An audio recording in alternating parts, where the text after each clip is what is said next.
Salut à tous et à toutes, c'est Aztecra et vous regardez New Mechanicum, merci. A l'occasion de la sortie du jeu Légion Imperialis, je vous propose une série de tutos de peinture pour peindre rapidement, facilement et efficacement vos figurines. Dans mes dernières vidéos, je vous ai présenté la peinture des Solar Auxilia et des Space Marines de la boîte de base Légion Imperialis. La vidéo du jour est un petit bonus. En effet, il y a quelques années, j'avais fait l'acquisition de Space Marines de la boîte de base Epic 40K, sortie en 1997.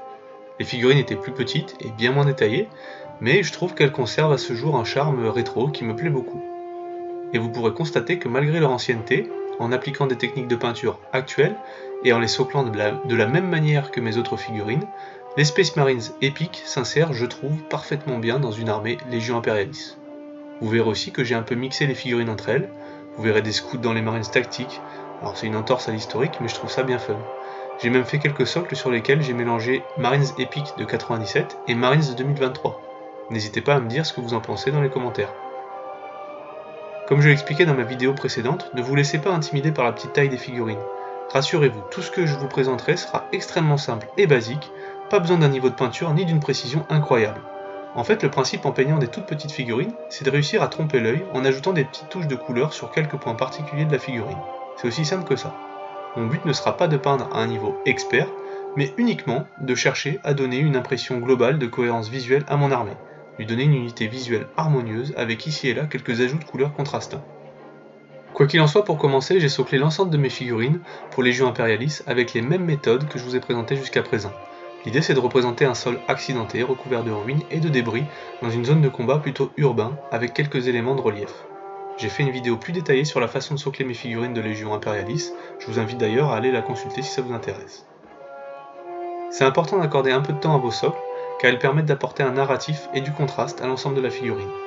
Le socle ne doit pas non plus éclipser la figurine, mais il est vraiment important pour donner une cohérence visuelle à toute votre armée.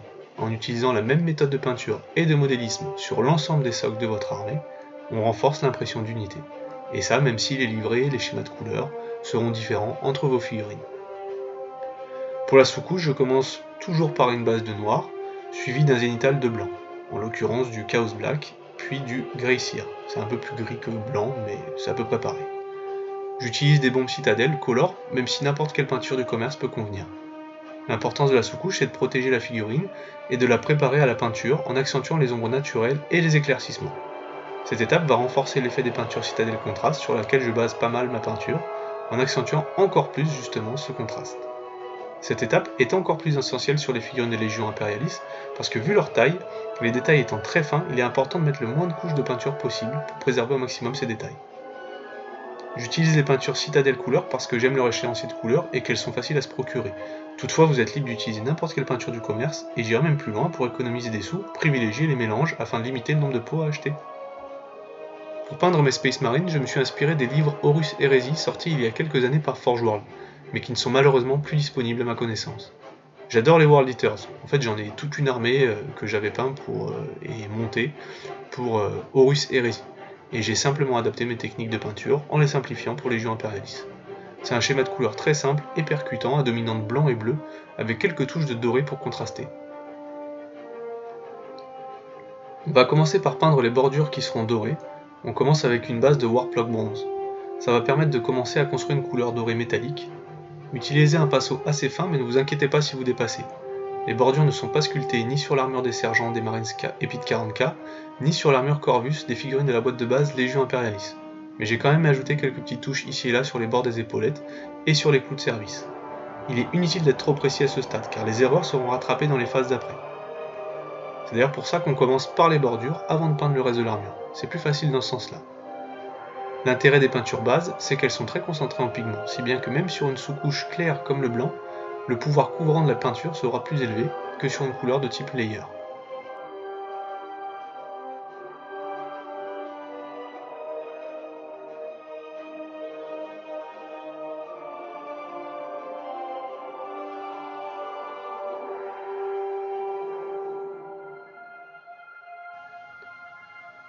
On poursuit la peinture des bordures avec du layer Sycorax bronze.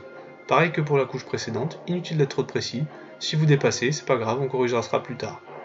Appliquez juste une petite touche de peinture au plus près des bordures, inutile de faire tout le pourtour de l'épaulette, ni tous les clous de service.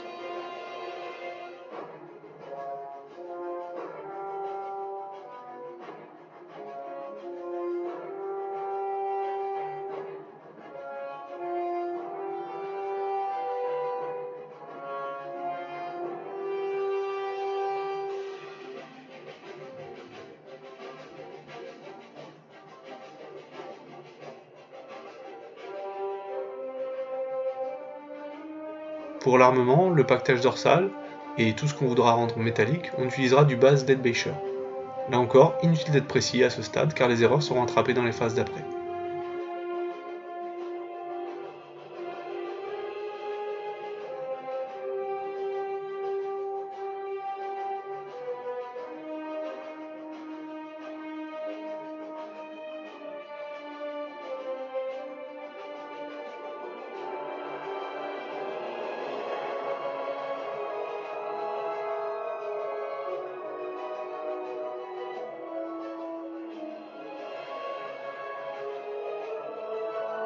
Pour les épaulettes et parties bleues, j'utilise du base Cantor Blue. Cette étape va permettre de réparer les erreurs qu'on aurait pu commettre dans les phases précédentes. En effet, les peintures bases sont très concentrées en pigments, si bien que même sur une sous-couche claire comme le blanc, le pouvoir couvrant de la peinture sera plus élevé qu'avec une peinture de type layer.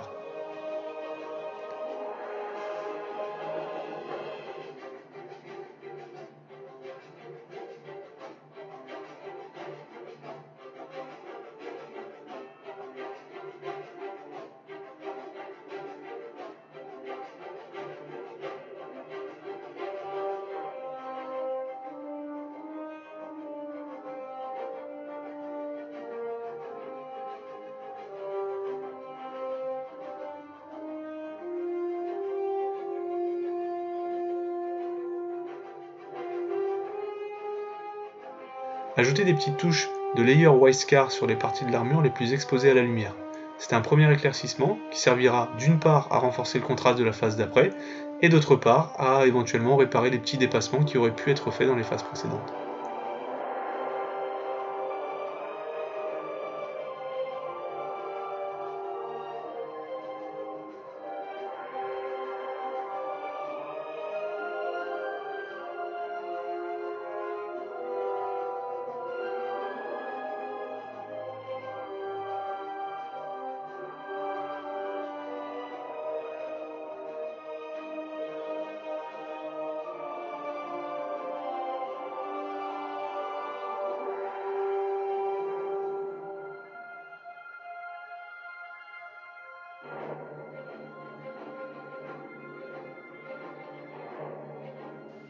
On passe à l'étape la plus sympa, et la plus facile.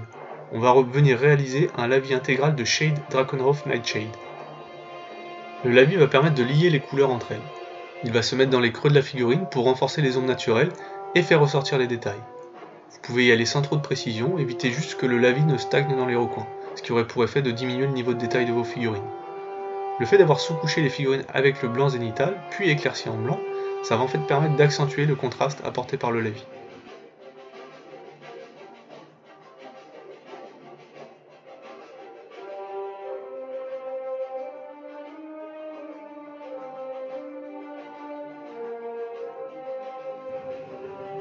Pendant que vos figurines sèchent, commencez à peindre le socle avec une couche de Contrast Tiger Brown. Une fois cette étape terminée, vos figurines seront battle ready, c'est-à-dire que toutes les étapes suivantes ne seront qu'optionnelles et ne serviront qu'à ajouter du détail à votre armée en fait.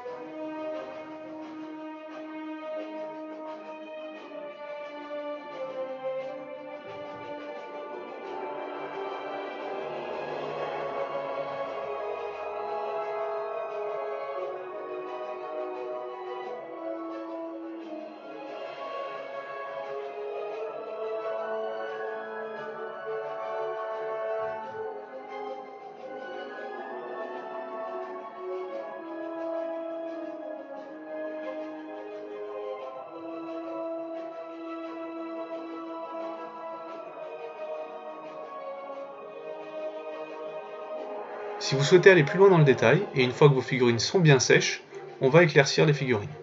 Tout d'abord en ajoutant du layer Sycorax bronze par toutes petites touches sur les dorures et uniquement les parties les plus exposées à la lumière.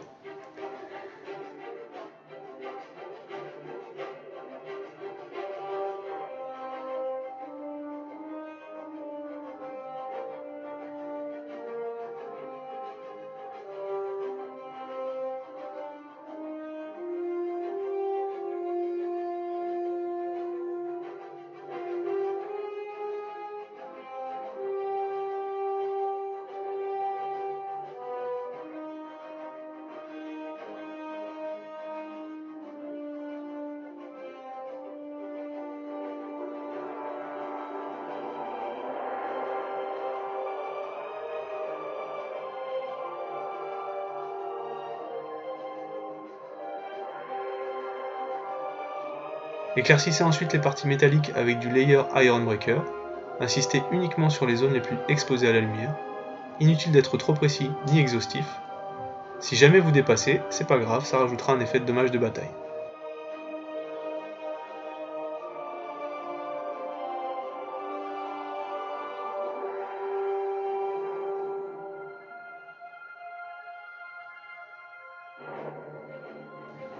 Éclaircissement du bleu en appliquant quelques touches de layer Aletok Blue, ce qui rendra le bleu plus vif.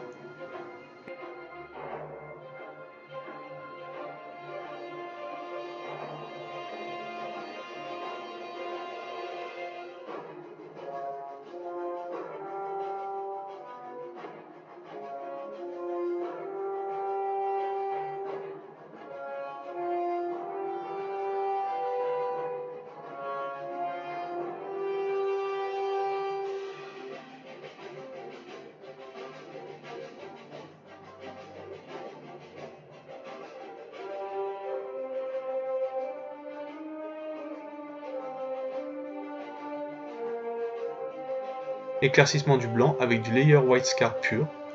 Là encore, insistez uniquement sur les zones les plus exposées à la lumière. Inutile d'être trop précis ni exhaustif, et assurez-vous de bien laisser apparaître les couches précédentes. Cela aura pour effet en fait de rendre votre banc plus profond, plus nuancé, et de le lier plus subtilement au bleu.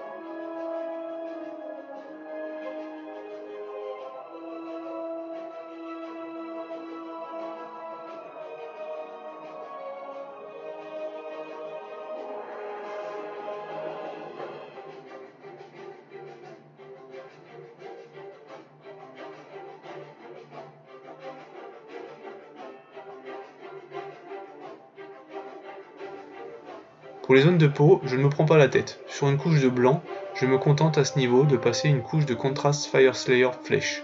Ça donne une teinte de peau assez générique et indéfinie, et à ce niveau de détail, je trouve que ça suffit largement.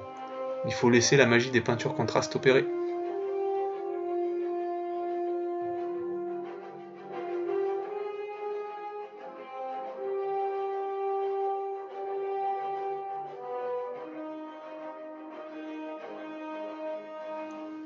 Une fois que vous aurez terminé d'éclaircir vos figurines, il ne restera plus qu'à apporter un peu de détail à vos socles. J'utiliserai les mêmes techniques que dans mes autres vidéos. Brosser tout d'abord du Gorter Brown sur l'ensemble du socle. Le brossage va permettre de faire ressortir les détails du socle, la terre craquelée, les arêtes des rochers, etc. tout en apportant un peu de nuance à la couche de base de Tiger Brown.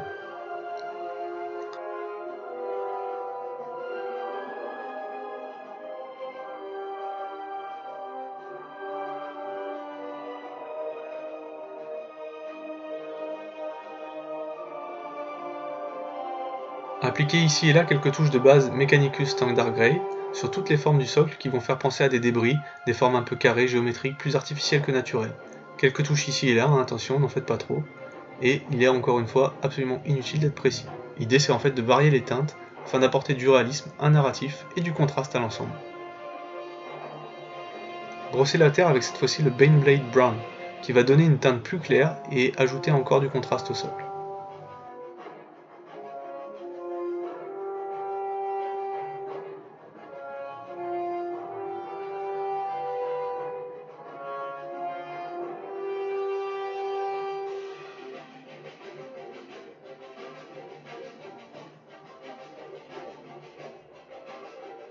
On repasse sur le béton avec du Layer Downstone. Brossez plus légèrement les parties précédemment brossées en gris sombre. On va apporter en fait un éclaircissement en gris.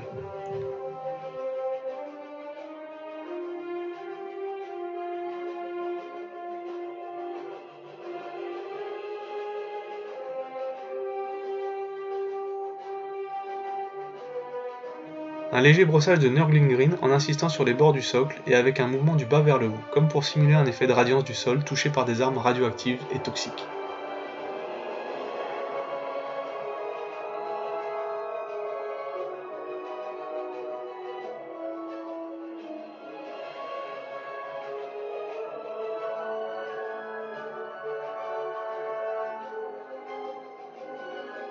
Ajouter quelques touches de contrast plaque bearer flèche, ajouter les gouttes en fonction du relief du socle afin de créer un effet naturel de matière toxique et radioactive qui aurait stagné ou coulé.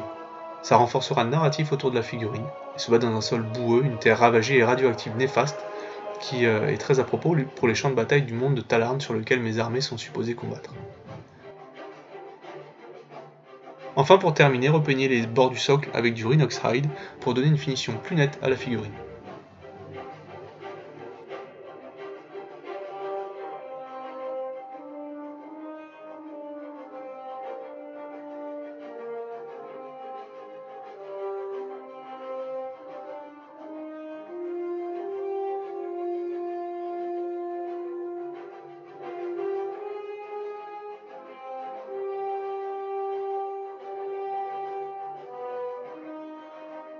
Et voilà, toute la demi-compagnie de Space Marines de la boîte de base Epic 40K de 97 est terminée. Elle va venir renforcer mes armées pour Légion Imperialis.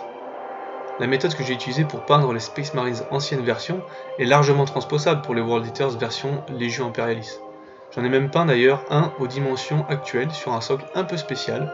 C'est un socle sur lequel j'ai mixé les différentes légions que je compte collectionner pour Légion Imperialis. Les Iron Warriors, les World Eaters et l'Alpha Légion. J'ai même mis quelques Solar Auxilia sur ce socle.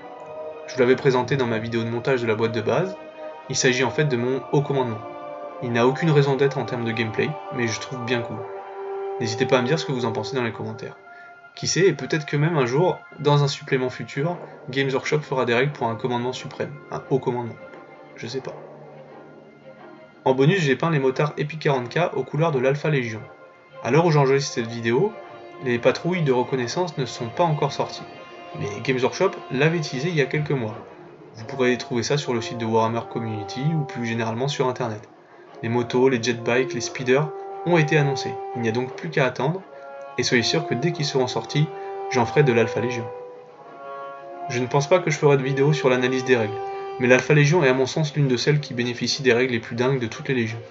Mais si je les collectionnerai, c'est avant tout pour le fluff, parce que l'Alpha Légion et les Iron Warriors avaient combattu ensemble sur Talarn. Mais quoi qu'il en soit, je compte collectionner un peu de tout et prendre une unité de chaque type qui sortira dans le futur. Au passage d'ailleurs, il existe de très bonnes analyses des règles de Légion Imperialis, notamment sur YouTube. À ce sujet, je vous recommande particulièrement la chaîne de At Heresy, qui est très bien détaillée. Attention par contre, c'est en anglais. J'ai également peint quelques Marines rétro aux couleurs des Iron Warriors, pour vous montrer que les techniques sont transposables quelles que soient les figurines. N'hésitez pas à aller voir d'ailleurs ma vidéo de tuto pour les Iron Warriors. Le but c'était aussi d'augmenter les effectifs Iron Warriors en lance-missiles et Terminator, qui sont des unités support, pour le coup au niveau du jeu, que je trouve très utile. Bref, pour en revenir aux World Eaters, j'ajouterai sans doute des renforts dans le futur, notamment j'aimerais bien un détachement de Assault Marines embarqué dans un Thunderhawk. D'un point de vue jeu, je trouve ça très fort, et d'un point de vue coolitude, je trouve ça absolument génial, ça crève tous les plafonds.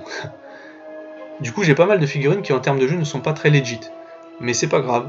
Certes, au 31e millénaire, les scouts n'étaient pas intégrés aux escouades tactiques, certes les chapelains et le librarius étaient différents au moment de l'hérésie d'Horus, et puis certes il est clair que les World Eaters n'ont jamais favorisé les psycheurs, mais c'est pas grave, j'aime quand même vraiment bien ma petite force rétro là, et tout particulièrement les squads de commandement.